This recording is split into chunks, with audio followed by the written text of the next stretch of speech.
नमस्कार, आप देख रहे हैं डॉक्टर साहेब, आपके साथ मैं हूं मुस्कान और आज मेरे साथ मौजूद है डॉक्टर अमित कुमार। दर्शकों, आपको बता दें कि ये बिहार के जाने माने ईएनटी स्पेशलिस्ट है। सर नमस्कार, बहुत बहुत स्वागत है आपका। नमस्कार। सर मैं आपसे ये जानना चाहूँगी, साइनस एक ऐसी बीमारी है जो बहुत सारे लोगों में हम देखते हैं और उसके जो लक्षण हैं, जैसा कि आपसे हम इसके बारे में बातचीत करेंगे। हम इसके लक्षण भी जानना चाहेंगे, क्या कारण होता है और कैसे इससे निजात पाया जा सकता है, ये भी जानना चाहेंगे।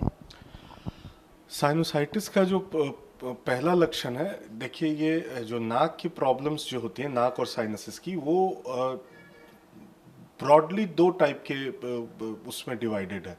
एक एलर्जिक राइनाइटिस इसको बोलते हैं, एलर्जी की प्रॉब्लम, और दूसरा साइनोसाइटिस। तो एलर्जिक राइनाइटिस से हम शुरुआत करें। ये एक कॉमन प्रॉब्लम है आजकल, जो हमारे इन्वायरमेंट में पॉल्यूशन बहुत ज़्यादा बढ़ चुकी है। तो पॉल्यूशन बढ़ने के कारण धूल और धुएं का प्रकोप बहुत ज़्यादा है। तो उसके कारण आप देखती होंगी अपने आसपास के सराउंडिंग में कई लोग होंगे जिनको बहुत ज़्यादा छींकें आती हैं, बेतहाशा 10, 20, 25, 50 छींकें आती हैं। नाक से पानी आता है, आंखों में इचिंग होती है, नाक जाम हो जाता है। ये प्रॉब्लम जो होती है, इसको एलर्जिक राइनाइटिस बोलते हैं। ये यूजुअली हमारे जो एलर्जन होते हैं, जो धूल और धुआं, कॉमनली धूल और धुआं होता है। उसके अलावा बहुत सारी चीज़ें होती हैं जिससे हमें एलर्जी हो सकती है, लेकिन जो सबसे कॉमन चीज़ें हैं वो धूल और धुएं के एक्सपोजर से इस तरह की एलर्जी होती है। तो ये एलर्जी जो बहुत ज़्यादा होने लगती है, बहुत ज़्यादा होने के कारण कई बार नाक के बीच की हड्डी जो रहती है हमारी, कई लोगों की टेढ़ी होती है।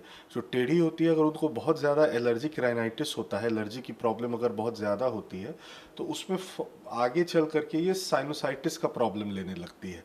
हड्डी टेढ़ी होने की वजह, बहुत ज़्यादा एलर्जी होने की वजह से ये एलर्जिक राइनाइटिस ही साइनोसाइटिस को जन्म देने लगती है।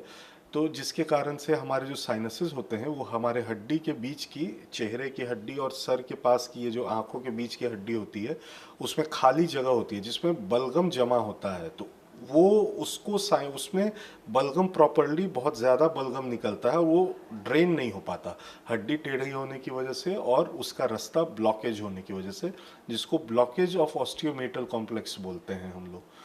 उसके कारण से साइनस जो जमा हो जाता है, उसके कारण से बहुत ज़्यादा हेडेक वगैरह होता है।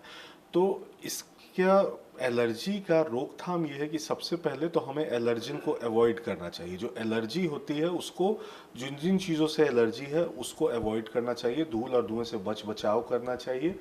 घर में हमें अपने एसी का फिल्टर रेगुलर क्लीन करना चाहिए हमेशा। जहाँ पर डस्टिंग, जिनको एलर्जी की प्रॉब्लम है, जहाँ पर भी डस्टिंग हो रही हो, साफ़ सफाई हो रही हो, झाड़ू वाड़ू हो रहा हो, वहाँ नहीं जाना चाहिए। मास्क का प्रयोग करना चाहिए, और अगर होता है तो डॉक्टर से मिल करके इसका प्रॉपर ट्रीटमेंट है, और लंबा ट्रीटमेंट होता है। आजकल आदत है, ज़रा सी छींक हुई, 10, 15, 20 छींक अगर किसी को हो रही है, तो लोग दुकान में जाते हैं, एक सेट्रिजिन की गोली खरीद के खा लेते हैं और छींक रिलीफ हो जाती है 4-6 दिन के लिए, लोग खुश रहते हैं। तो ये बिल्कुल ना करें। प्रॉपर डॉक्टरी सलाह लें, डॉक्टर के पास जाएं और प्रॉपर ट्रीटमेंट लें। एलर्जिक राइनाइटिस का लंबा ट्रीटमेंट होता है। लंबा मतलब कई बार 1-1, 1.5-1.5, 2-2 महीने का ट्रीटमेंट चलता है। तो काइंडली ये अगर करेंगे तभी उससे निजात पा पाएंगे।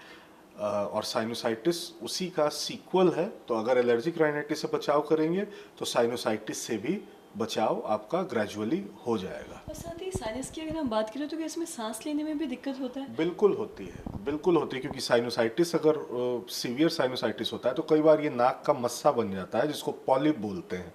पॉलिप बनने के बाद नाक, दोनों नाक में मस्से जैसा हो जाता है, जो सांस के रास्ते को अवरुद्ध करता है। उसके साथ साथ नाक की हड्डी भी टेढ़ी होती है कई बार। तो टेढ़े होने की वजह से, और साइनोसाइटिस भी है, तो नाक की हड्डी के ऊपर का चमड़ा मोटा हो जाता है, जिसकी वजह से सांस लेने का रास्ता पतला हो जाता है, तो सांस लेने में दिक्कत होने लगती है। मेडिकल मैनेजमेंट इसका है, यानी दवाओं से उपचार संभव है।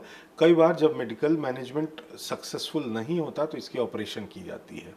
जी। सर बहुत बहुत शुक्रिया तमाम जानकारी देने के लिए। Thank you. तो आशा करते हैं दर्शकों कि आप भी समझ पाए होंगे कि जो साइनस के सिम्टम्स है, जो लक्षण हैं, वो क्या कुछ है। तो आशा करते हैं दर्शकों की जो तमाम जानकारी है आपके लिए लाभदायक रही हो। तो आज की इस वीडियो में इतना ही। अगर आपने अब तक हमारे चैनल को सब्सक्राइब नहीं किया तो तुरंत कर ले, साथ ही हमारे फेसबुक पेज को लाइक करें। वीडियो देखने के लिए आपका धन्यवाद।